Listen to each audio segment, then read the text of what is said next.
Eyo guys, Sir J Art here, ang gurong artist. Ngayong araw ngay gagawin ko yung nanalo sa aking pa-pre-portrait. Bali yung sumunod nga lang sa mechanics ang nakasali. Ginamit ko nga itong claw machine para malaman kung sino ang nanalo. Bali estudyante ko nga yung nanalo. At naghanap na nga ako dito ng reference. Nung nakahanap na nga ako, nagsimula na ako magpinta. May modification lang pala akong ginawa dito sa reference kasi yung kamay niya ay nakahara sa muka. Bali tinanggal ko pala yung kamay, mas gusto ko kasi yung full face ang dinodrawing. Ngayon ko nga lang napansin na ito palang nanalo ay palagi nag-e-engage sa ating page through comment and share. Kaya nga sa mga gusto ng pre-portrait ay patuloy lang kayong mag-engage sa ating page at sundin ang mechanics dyan sa comment section.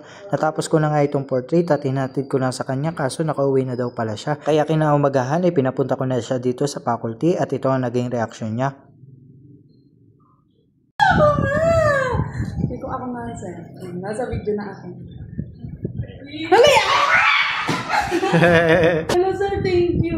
Bes, ang ganda, hindi mo masasabi. Oh. Kitang-kita ko nga na sobrang na-appreciate niya yung portrait ko. So yun lang, salamat sa panonood.